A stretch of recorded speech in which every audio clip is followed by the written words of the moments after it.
On August 10th, 2014, this is Advanced Lesson number 15, Day 2, Part 2, with opener and responder rebids, more specifically, slow shows, fast and eyes. Greenbridge friends, Michael here at Bridge Hansen, and welcome back to our second phase where we're going to take a look at slam bidding.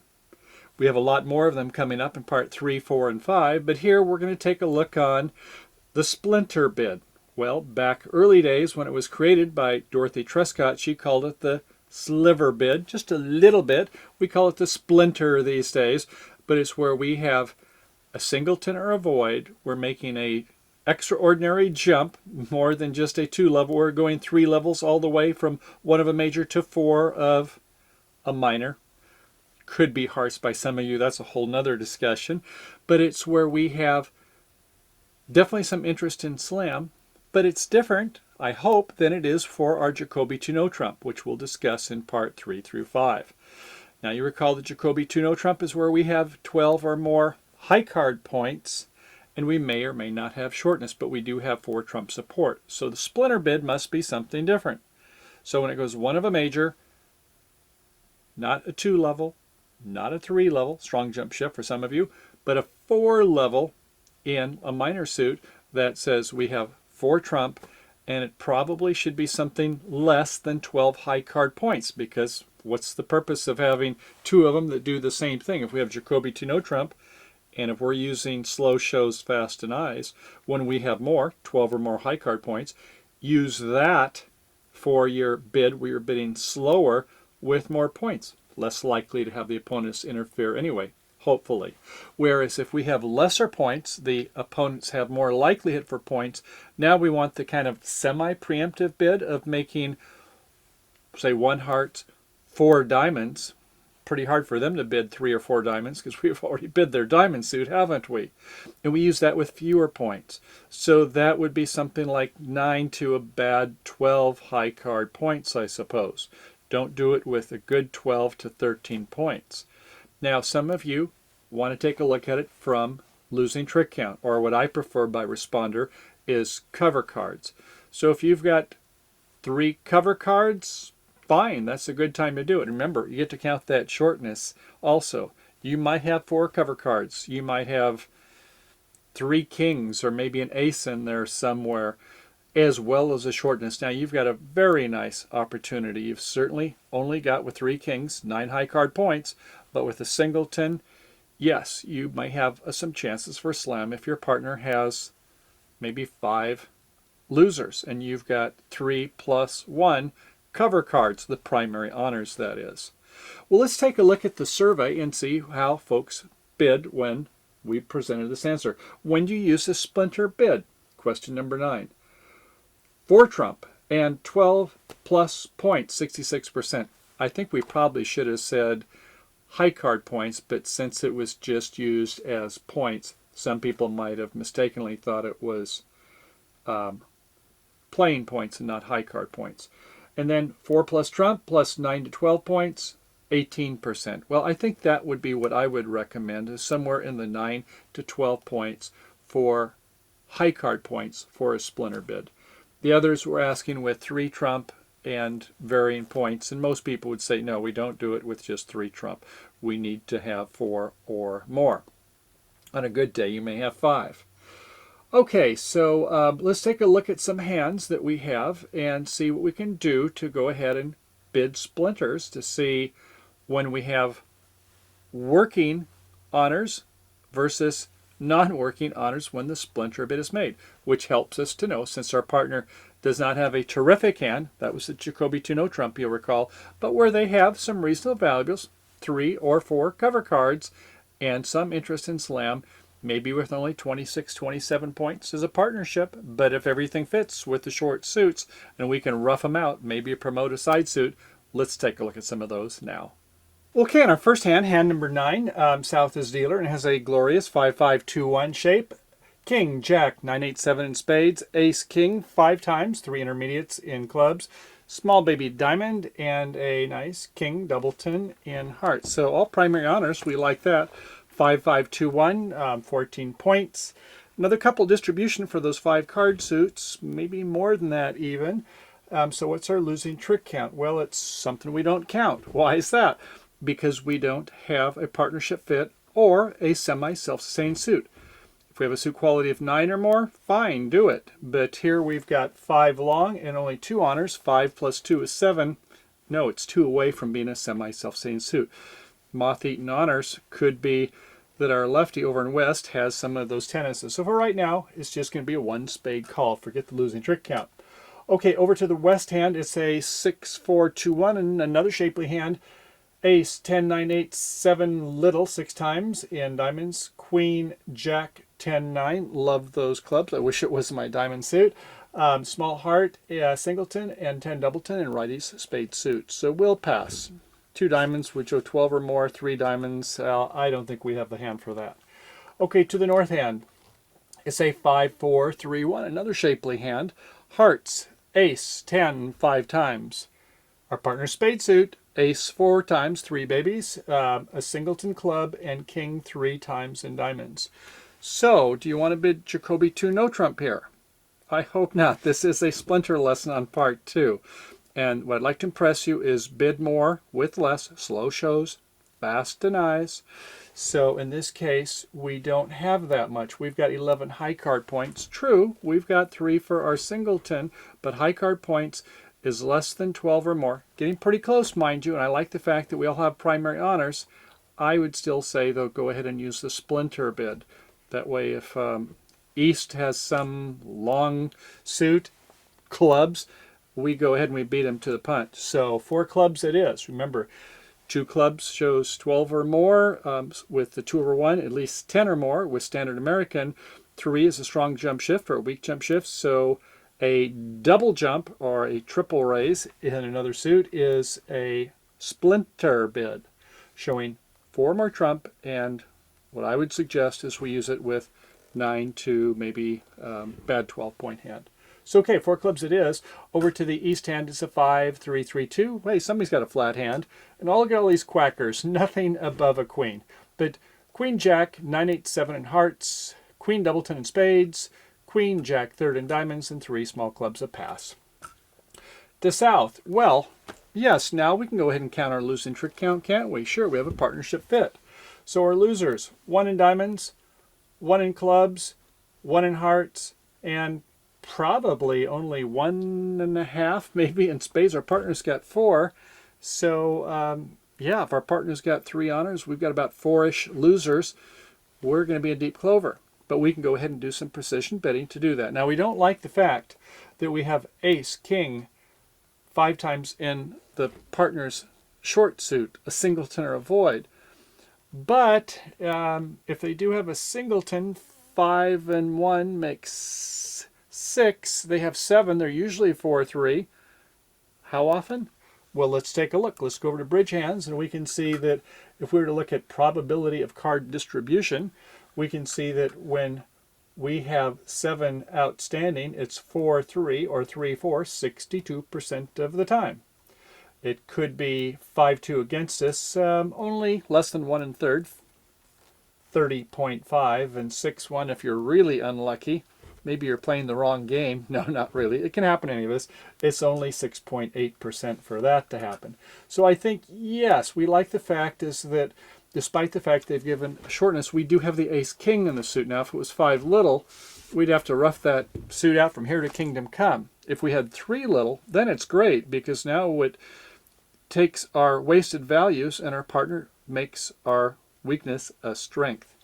Okay, so in this case, I think it's worth exploring Slam. So you could go for no trump, or maybe if you like to Q bid, you could do that. Although I don't have a problem with for no trump, because the person who makes a Blackwood bid has no more than 1 loser in a suit. And now with them showing good spade support, no losers there, maybe 1 there, but you got 1 control there, you got 2 controls there and 1 there. You could Blackwood. Let's do it the Q bid way. So we would bid then after 4 clubs, 4 diamonds. Doesn't mean an ace or a king necessarily. It could be shortage too, right? Okay, our partner then says 4 hearts. And when they say 4 hearts, that means they're cooperating. They're not signing off in 4 spades. They're saying, yeah, I think I can help you some. And what a beautiful hand to do it with 1, 2, 3, 4 controls, including the short suit. So after 4 hearts, No, we don't bid for spades. I think partner might get confused. I think at this point we're going to go ahead and do 4 no trump. We've heard all we've needed to. They say 5 hearts to show 2. If you're playing key card or 1430, it'll always be the same in this case. So at this rate, yeah, if our partner's got 3 controls and shortness in clubs, feels like about 4 controls, I'd say yes, we're going to go ahead and make that 6 spade bid. The opening lead could be an ace, although ace 6 times is kind of spooky because you might put the ace out, they rough it, and then win the king. And I'm not sure why South made the diamond bid, but I don't expect us on length. They certainly don't have the ace, do they? So even if it's King Doubleton, maybe we can pin them by if our partner's got Queen Jack. So no, not that one. Could be a club, I suppose, or if you happen to like the Hail Mary shot, throw it long. As they do in football, you might see if your partner has the ace of hearts. They could have an outstanding heart that our partner has, and then give us a rough back. So, okay, the heart lead, I guess it is. And no, the ace is there, and play low with the king and south. Obviously, trick 1, we want a game plan, and the game plan is going to be not going to probably finesse if we don't need to in spades. We'll hope it's, could be 3-1. We said 50% of the time that can happen, but we don't know if it's east or west, so we'll probably play for the 2-2 drop when we have 9.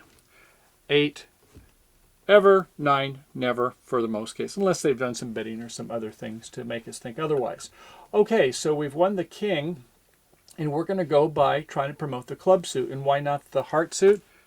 Because we don't have that many entries into that hand. We have a lot of entries into the south hand. It has more controls there, so that's the way we'll go ahead and play it.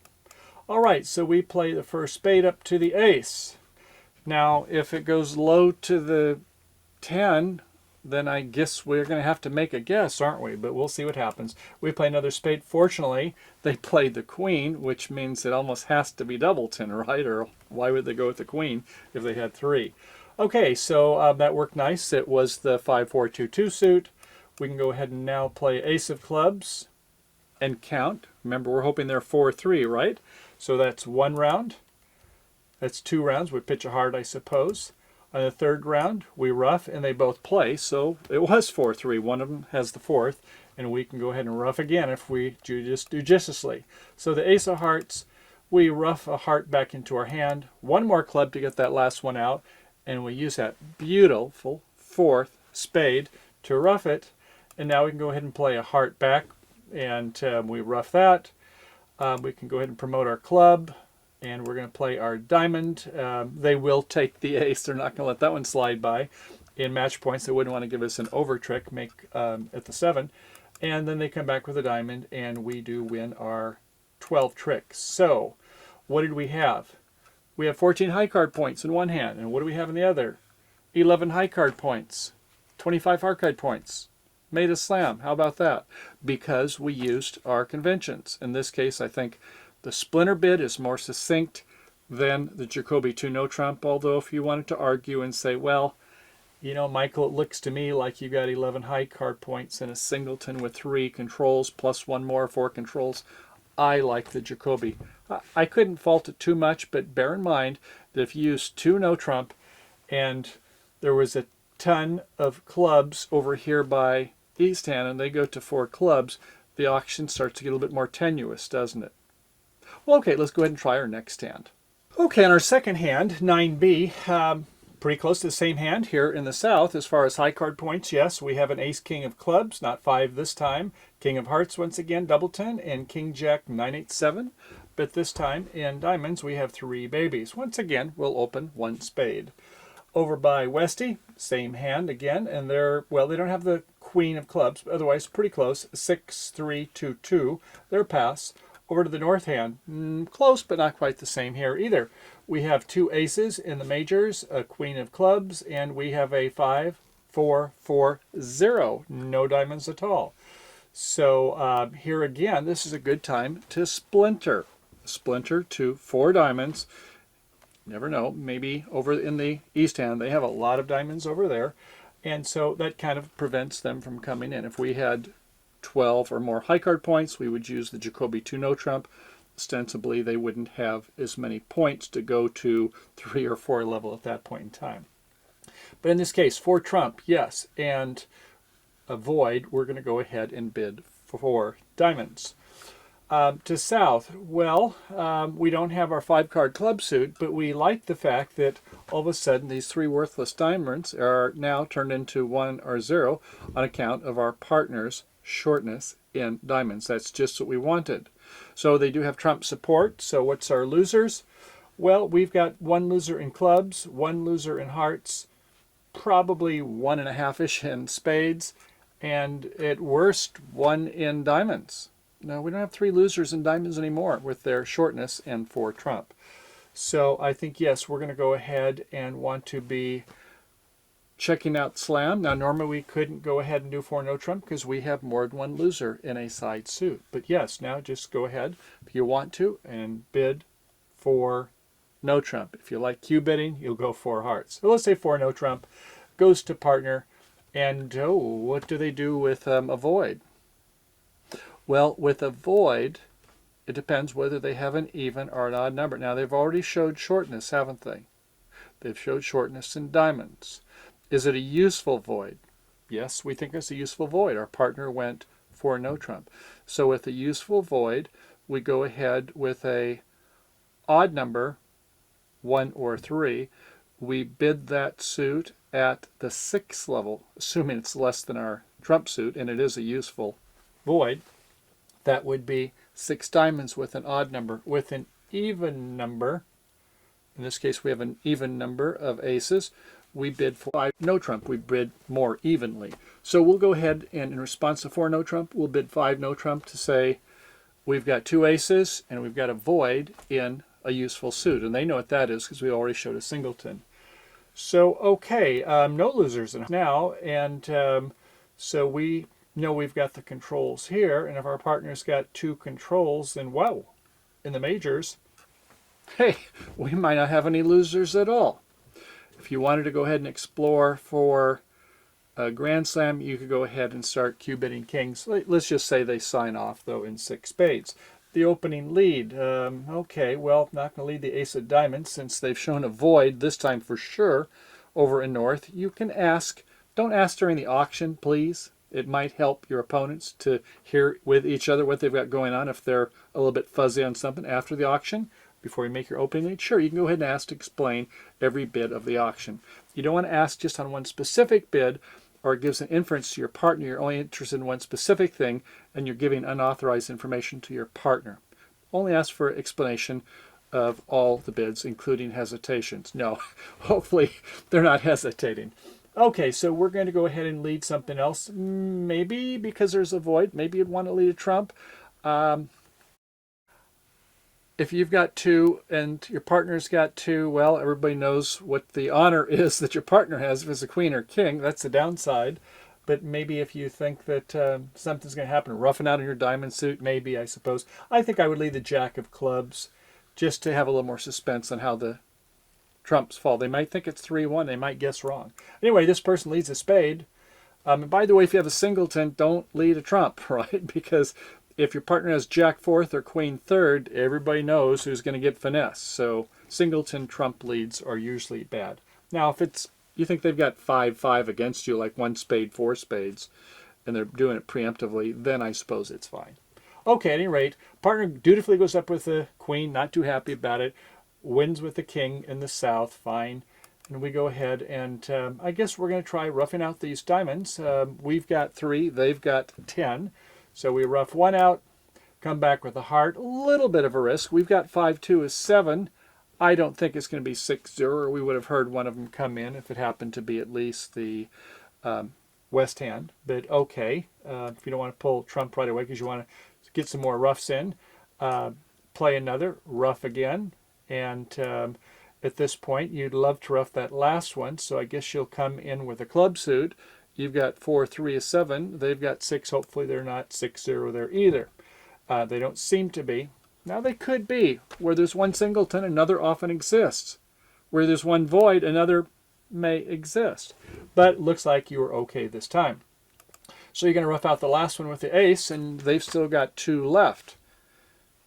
Are they 2-2, that 40% chance? Or are they 3-1? Well, Okay, we'll see what happens. So we're going to have to get back to our hand, I guess, and I suppose do it in clubs. Now it's getting a little more dicey, isn't it?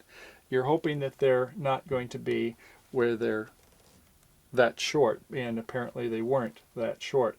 Okay, we got in. We'll play the jack, and luckily they both fell, that 40% chance, almost 50-50.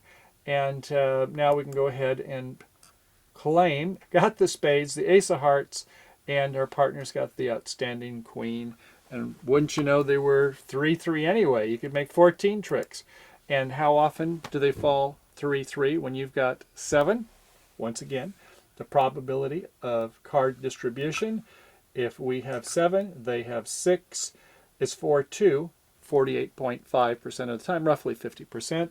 And it's 3-3, 36, or 35.5 for those of you who are really into the exact number count. So, looking at the hand again, we have 14. Our partner's only got 10 this time. We're getting less and less to make slams. And grand slam this time, believe it or not, because it could be roughed out, because they were 2-2 in the trump suit, and everything just worked very nicely for us. So I don't think you can bid these grand slams that much. Maybe you're luckier than most people, but don't forget the Barry Crane commandment. He said that when you're playing in team games, you never bid grand slam. Well, some of his teammates took issue with that, Mike Passel and some of the others, and said with the right hands, we'll bid it, and if they make it, fine. If not, they might not be playing on his team next year. But the idea was that in a team game, if you, as long as you can get your, like say a vulnerable slam 14-30 or 14-40, you may make an over trick, but then again, if the cards split badly, 3-1, 4-0 against you, it's not worth the risk. You and your partner will have to decide that though. Okay, next time.